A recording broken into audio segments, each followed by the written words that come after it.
ரொம்ப பேசிக் டுட்டோரியல். உங்களுக்கு நல்லா தெரியும்னா இந்த வீடியோவை தள்ளி விட்டுருங்க. இப்போ லேயர் அப்படின்னா என்னன்னு பார்க்க போகிறோம்.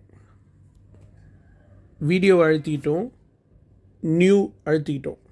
இப்போ நயன்தாராவோட ஃபோட்டோவை நான் ஆட் பண்ணிட்டேன். ஸோ இது வந்து ஃபஸ்ட்டு லேயர். ஓகேங்களா? இப்போ இந்த ஃபோட்டோவுக்கு மேலே இன்னொரு ஃபோட்டோவை நம்ம வைக்கிறோம். இது எதுக்காக வைக்கிறோம்?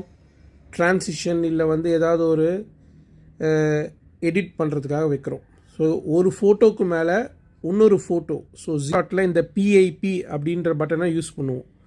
ஸோ பிஐபி செலக்ட் பண்ணிவிட்டு செகண்ட் வந்து த்ரிஷாவோட ஃபோட்டோ. இப்போ நீங்கள் பார்த்தீங்கன்னா நயன்தாராவோட ஃபோட்டோ மேலே த்ரிஷாவோட ஃபோட்டோ இருக்குது. இப்போ இன்னொரு வாட்டி பிஐபி அழுத்துனீங்கன்னா இப்போ நான் சமந்தாவோட ஃபோட்டோவை ஆட் பண்ணுறேன். ஸோ இப்போ நீங்கள் எந்த எடிட்டிங் பண்ணணுன்னாலும் நம்ம வந்து ஒரு லேயராக கிளிக் பண்ணி பண்ணிக்கலாம். ஸோ ஒரு ஃபோட்டோவோ ஒரு வீடியோவோ அதுக்கு மேலே இன்னொரு ஃபோட்டோ இல்லைனா வீடியோ ஆட் பண்ணுறதுக்கு இந்த பிஐபி யூஸ் பண்ணுறோம். இந்த மாதிரி வீடியோ இன்ஷாட் வச்சு எப்படி பண்ணுறதுன்னு பார்க்கலாம் வாங்க. ரொம்பவே சிம்பிள். வீடியோ கிளிக் பண்ணி நியூ கிளிக் பண்ணி அதுக்குள்ளே போயிட்டு blank அதை செலக்ட் பண்ணிக்கோங்க. அதை வந்து நல்லா வீடியோ லென்த்துக்கு இழுத்து விட்டுக்கோங்க.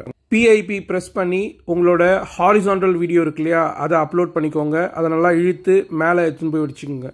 இன்னொரு வாட்டி அதே மாதிரி பிஐபி கிளிக் பண்ணிக்கோங்க. ரெண்டாவது வாட்டி வீடியோ ஆட் பண்ணி அந்த பட்டன் இருக்கு இல்லையா, அதுதான் மிரர் பட்டன். அதை அழுத்துனீங்கன்னா உங்களோட வீடியோ மிரர் ஆப்போசிட் சைடில் வந்துடும். அதையும் ஆட் பண்ணிவிட்டு நல்லா இழுத்து விட்டுக்கோங்க. அதுக்கப்புறம் தேர்ட் டைம் பிஐபி கிளிக் பண்ணி உங்களோட அந்த ஹாரிசான்டல் வீடியோ மூணாவது வீடியோவை ஆட் பண்ணிக்கோங்க. உங்கள் வீடியோ ரெடி.